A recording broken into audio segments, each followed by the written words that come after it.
Welcome back. Today I'm going to be talking about pinch pots. Got a handful of clay. I'm going to pat it into a ball. I've already mixed it to make sure that it's the right consistency, not too dry and firm, not too wet and sticky. Once it's roughly a ball shape, push my thumb into it. Okay, and then I'm just going to start gently pinching all around the surface, including the bottom, all the way up to what will be the walls. I'm leaving the rim slightly thicker than the rest of it, so when I'm pinching, I don't know if you can see that, I'm pinching just below where the rim will be. I'm going to leave a little excess clay on the rim so that it's nice and strong and rounded. And I want to keep this dome shape. Dome shape's a very strong form. You definitely don't want to put it down on the table and end up with a flat bottom, and I'll show you why in a little bit. But in order to keep it strong, we want to keep it nice and rounded. And I'm slightly limited by how big of a pot I can make with this technique, because if I can't reach the bottom, right, I can go a little bit deeper than this obviously, but if I can't reach the bottom, then I'll end up with thick clay at the bottom. Now it's not always a bad thing. If I do intentionally leave a little bit of thick clay at the bottom, I can then pinch almost like a second pinch pot at the bottom to make a foot. That's how I did this. So this, I only pinched it out to here, and then once I had the walls of this where I wanted, that excess clay, I then pinched to make this foot ring. If you don't leave excess clay at the bottom, then you have to add a foot ring later. Now I'm focusing on keeping these walls as even as I can, and I'm doing this by feel. If I feel a thick spot, I pinch it a little bit harder there. If I feel a thin spot, I move past it. You may find cracks developing on the rim as you go, and that could be if your clay was too dry when you started, or it could be that you're pinching too much at once, or it could be, you know, in this case it's just part of the process. And to get rid of those, I'm just gently, let me find it, here's a bad one, right? I'm just gently thumbing over that to smudge the clay. I've seen some people try to add water, add slip to fill in cracks. Don't do that. I mean, it's not the worst thing you can do, but I found it much less effective than just thumbing over it. All right, I'm gonna switch views. So I lost that one. Took a whole long video, and then the audio was messed up. So hopefully I've fixed the audio. My camera holder thing was covering the microphone. Hope it's not now, but I think this is about where I was before. And to make this a little shorter, I'm going to continue working on refining and making this thinner, more even, less bumpy, etc. But I'm going to do that on high speed so that I don't bore you too much. Alright, so I left this upside down like a dome because I don't want to flatten the bottom of it. Let's talk about that for a minute. A couple reasons why I don't want to flatten the bottom. First is, if I put the clay on the table and pinch up the walls, I'm going to end up with the wall thickness thinner than this bottom corner because the inside's rounded and the outside's squared off. That discrepancy in thickness will cause problems when it's drying. As the clay dries, the thinner parts will dry quicker. That could lead to cracks and breaking as it's drying. So don't do that. We're going to aim to have a nice rounded form. Even if the wall thickness is uniform, this corner can pose a problem as well, because as the clay dries and shrinks, there might be a little bit of warping, and if there's any tension in the walls, it's all going to be focused at that bottom corner. Now with this, I can flip it upside down, and it won't hurt it at all. You know, it'll stay nice and round because a dome is a very strong form. This is not a very strong form. If you were to flip that upside down, it would collapse onto itself. The weight of the floor would kind of sink it in. So in order to make this stable, if I'm going to use this as like a cup, I need a foot. And I said before you could pinch a foot, but another way to add a foot is just to roll out. Oh, that's way too much clay. All right, let's get rid of that. Roll out a little coil. Make a ring with it. Smudge those two pieces, those two ends together. Grab your toothbrush and slip and score. That means I'm roughing it up. I'm scratching lines in the surface. That's the scoring. And slip is liquid clay. So I'm using a wet toothbrush, doing both at once. And give that a little kind of wiggle it on so that those grooves are finding each other. And that's joined now. And if I want to, I could also blend these together.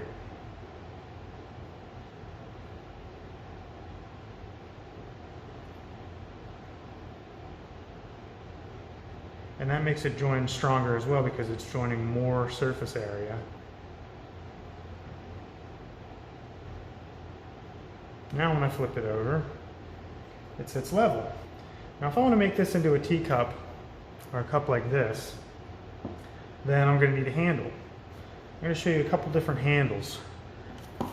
This handle, I'll show you a little later on, but just enough clay for a handle, sure. I'm going to wet my hands just a little bit.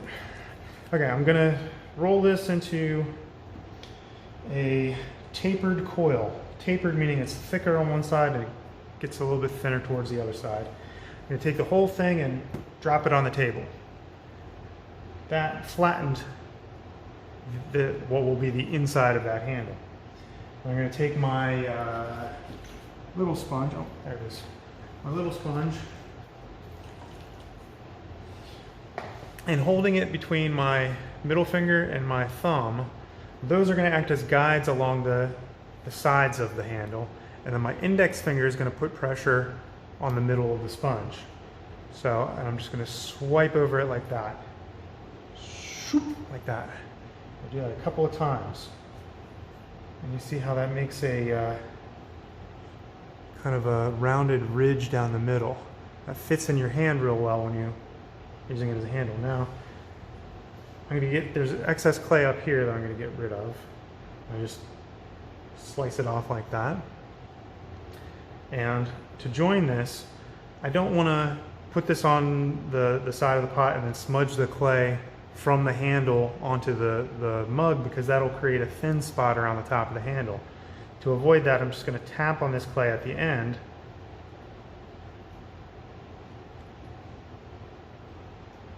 And see how that spread the clay out? Now when I join it,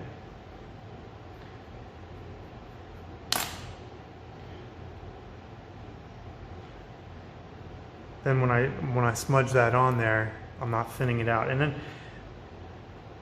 you want a nice curve on the inside of the handle, kind of like a question mark shape. Let's talk about, actually I'm going to set this aside for a second. I don't want to put a handle on that.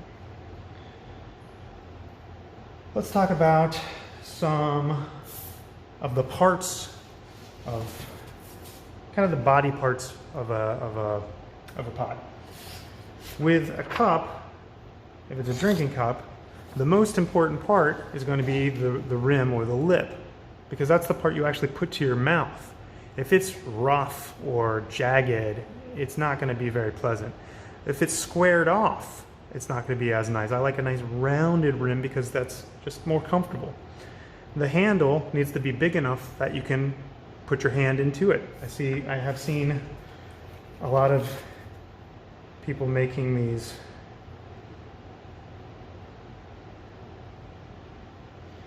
tiny little handles like this, and the space isn't even big enough to put one finger through.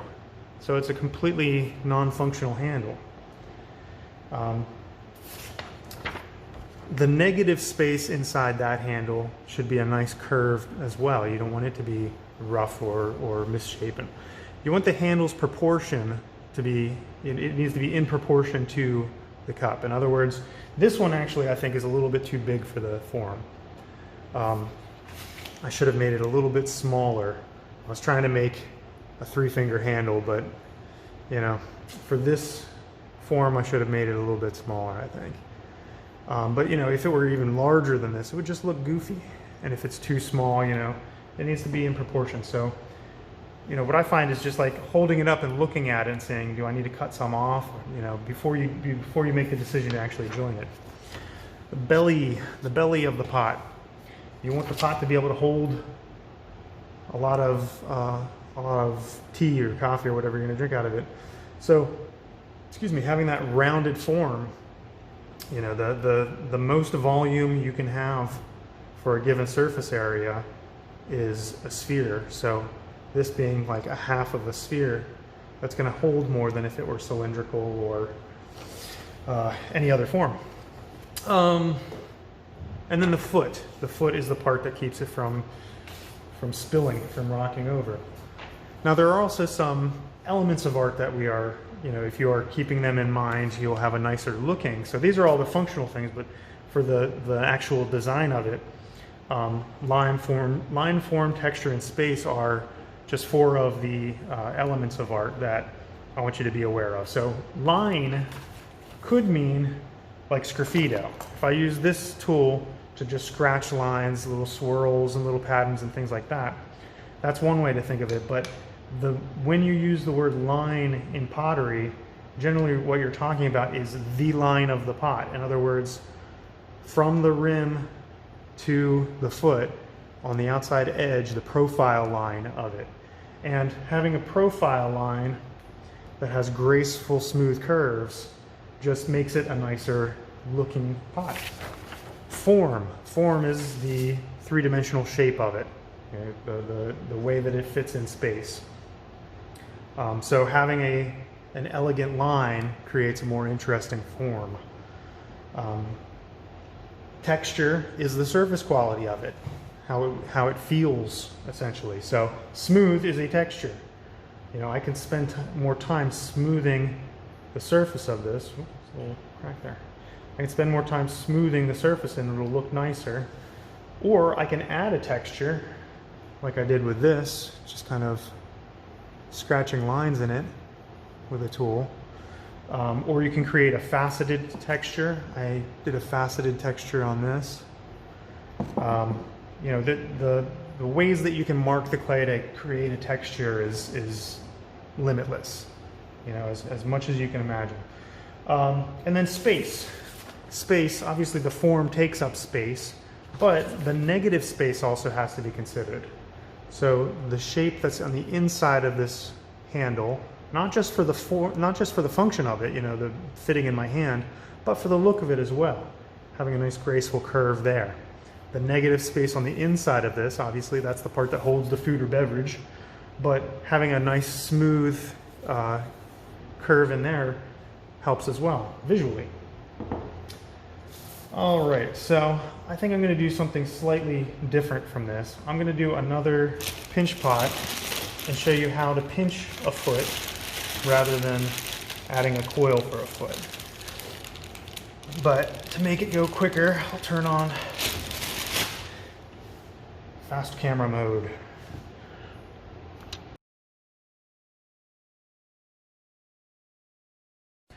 So I left excess clay at the bottom. I didn't pinch this clay, so it's just a little bit thicker there than the walls are. So now I can, if I support the inside with one hand, I can push in. So I'm pushing, you know, 2 fingers together like that.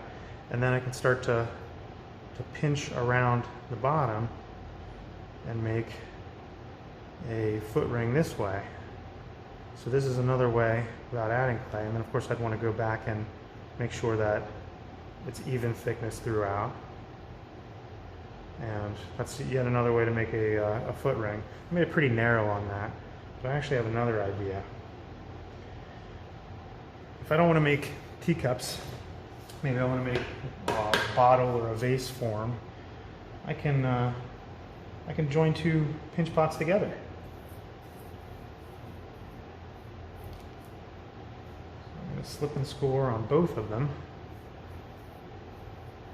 And then the foot on this, I will open up to make a like a neck or a rim for a bottle or vase. So once these are sealed together, the air inside will hold the form and keep it from flattening, as long as I'm gentle with it. The bottom pinch pot's a little bit drier than the top pinch pot. There we go.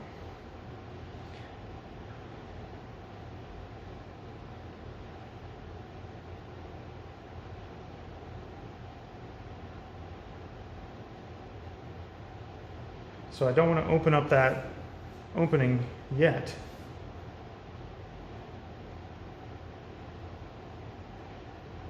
Because I want to change the form of this a little bit.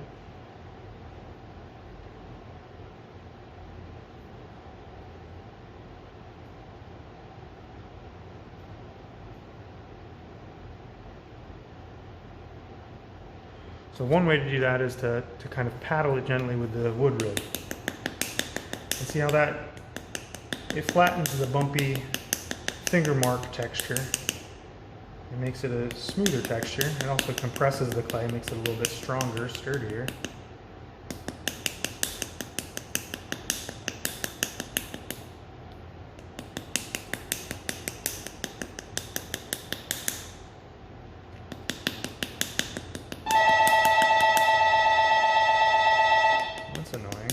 There aren't any students in here. What's the bell on?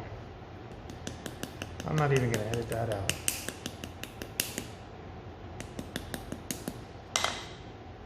Okay, so you can see how this could then be more of a bottle texture, or I can even flatten this on the table a little bit. Maybe even indent it. Ooh, I got ideas. Don't know if they're good ideas, but I've got ideas. Alright, it's about as far as I can flatten that with the air pressure inside. So I'm just going to go ahead and start pinching this some more. And as I'm doing that, eventually my finger's going to go through, see? And now,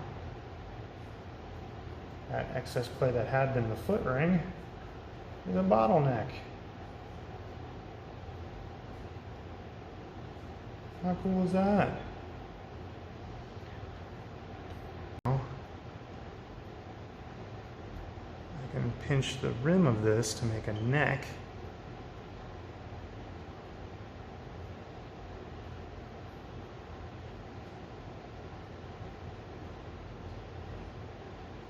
I can make this flare outwards like a vase. I'm going for more of a bottle form on this though, so I'm just going to make it straight up.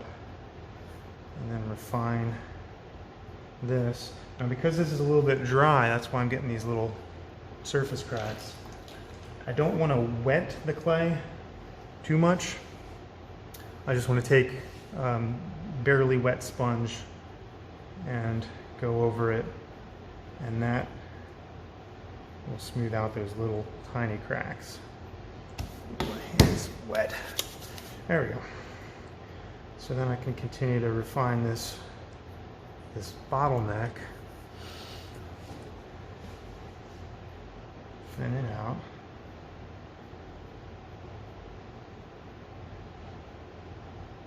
Yeah.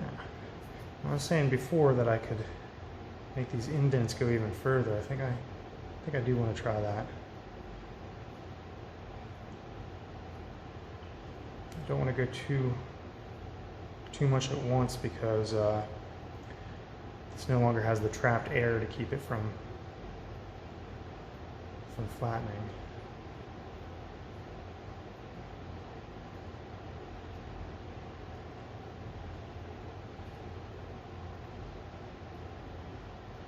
But if I don't push it too far, then how will I know if I pushed it far enough?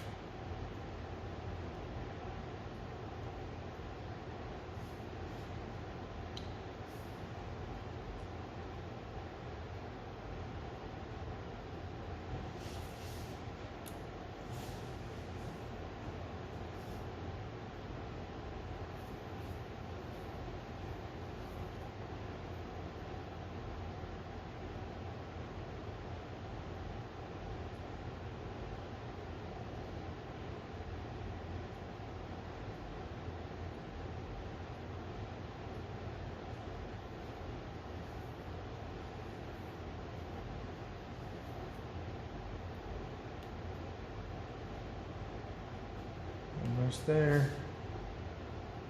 All right, now they're touching on the inside. You can see that. Might be too dark, but you'll have to take my word for it.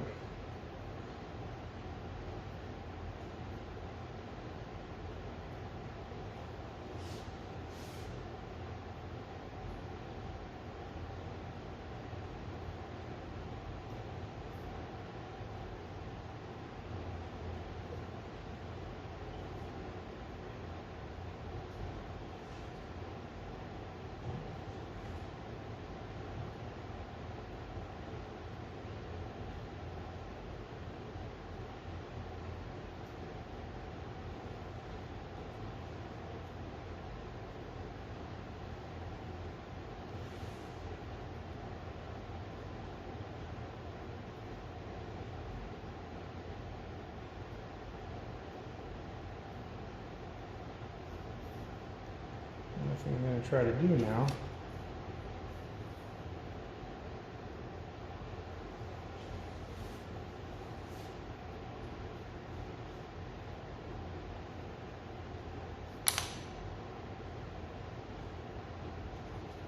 make a hole through it.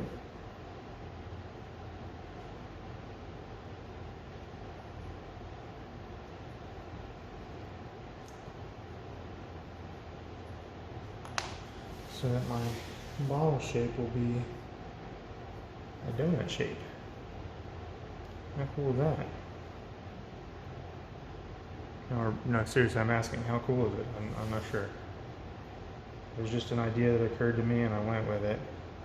I really don't know how cool it is until it's done.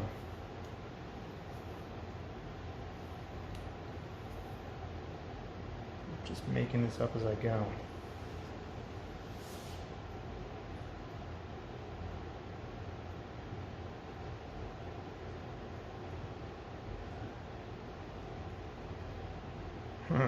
Actually, I think that is pretty cool. I want to get rid of that ugly ridge though. There we go.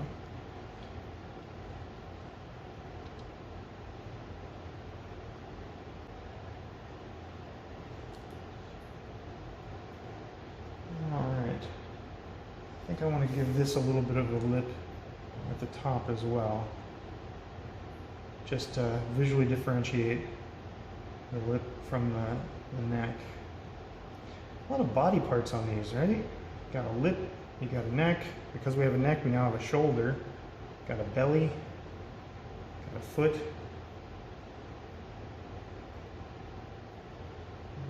Anthropomorphizing our pottery, aren't we?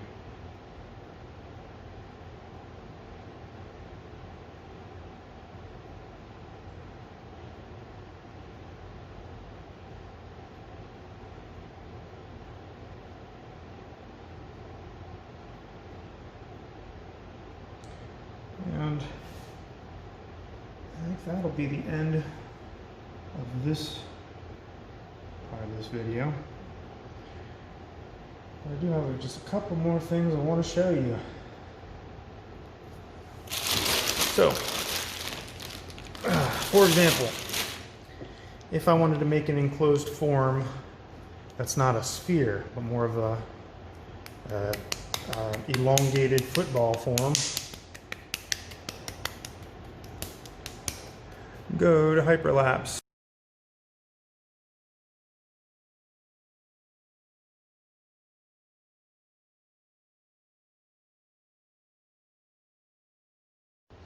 All right, so I made another pinch form here. And I'm gonna slip and score along the inside rim of this and fold it inwards. Now the tendency for people to do this is they want to kind of bring it together flat like this, and then it tends to just kind of collapse on itself. You got to fold the rims down and in so that just the tip of the rim is joined on itself. Whoops. There we go. And because I left extra clay on the rim is nice and rounded and thicker than the walls. That means that I've got extra clay for covering over the seam. And now I've got kind of a football form. an elongated football form. Now this could be the basis for many things. I like to make a lot of rocket ships, so I could add embellishments like wings and fins or things like that. Or you can make a banana or a pepper, or this could be the body of a whale or a manatee or something. Once again, you can paddle over this form, get rid of the bumpy finger texture. Now let's talk about embellishments. Embellishments are any just kind of decorative additions that you add. So for example, this is one of the rocket ships that I made. So the body of it is just like this, and then I added embellishments like these wing fin things and little torpedoes and a little dome cockpit thing. Okay, and you just form those separately and then slip and score and join them on.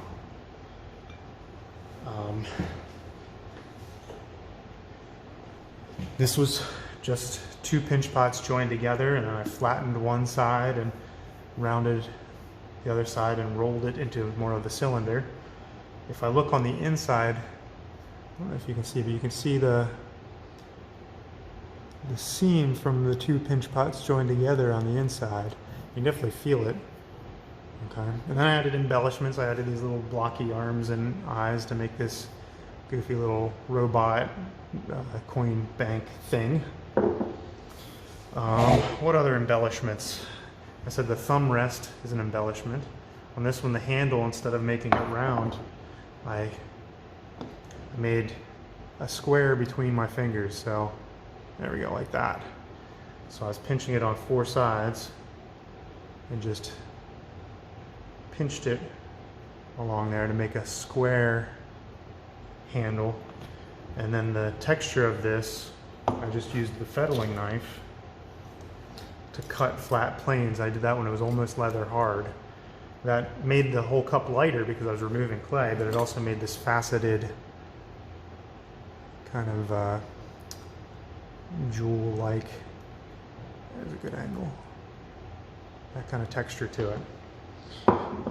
In terms of embellishments, you're only limited by your creativity, so go wild with it. I'm going to show you one last way to enclose a form that I used for making this stopper for this bottle.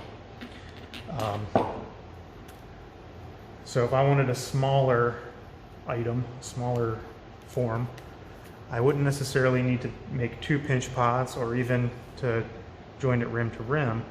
I would just take care in the way that I'm pinching it. All right, go ahead to go to fast again. And so I'm pinching this. When I'm pinching this, I'm angling it inwards. So the direction that I'm pinching it is enclosing, is making the opening smaller. I'm just kind of giving it more of that kind of motion.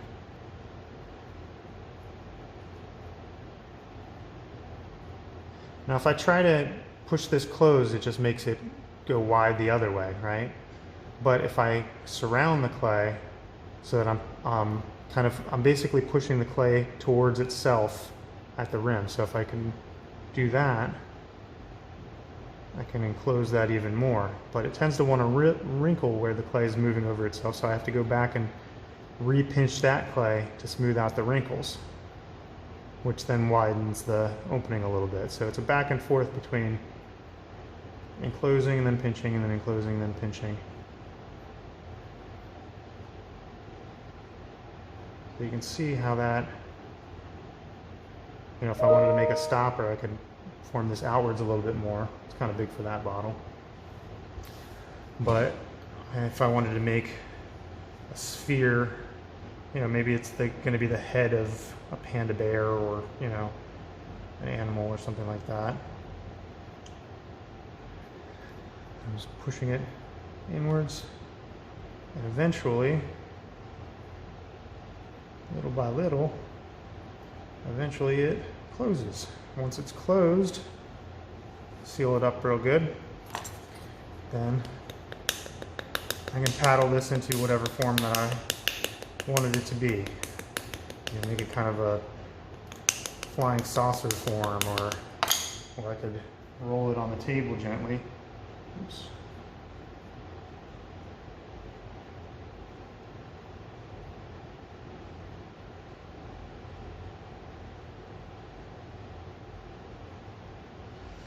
You know, change the form that way.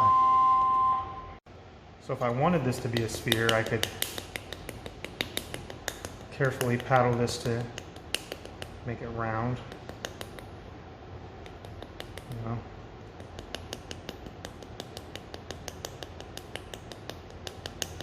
Make it more sphere-like. And so this is still hollow. And then that could be joined to another piece to make, I don't know what that would be. What does that look like?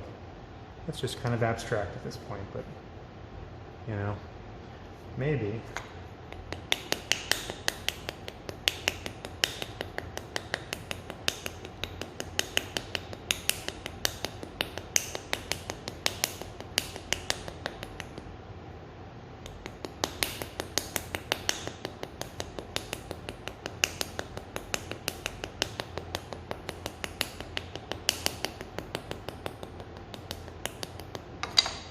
You know, maybe if I'm making kind of a cartoon character, I could have the head in the body, you know, have the start of a figure that way, and add some arms and legs and pose it to where I want it. And so that would be two pinched forms, and then plus the embellishments of whatever I add to it, you know, and I could start to make a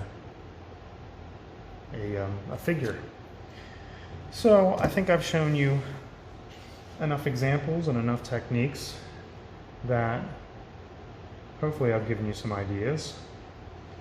And I want you to, you know, even though pinch pots are very basic, they're very simple, you know, four-year-olds can do pinch pots.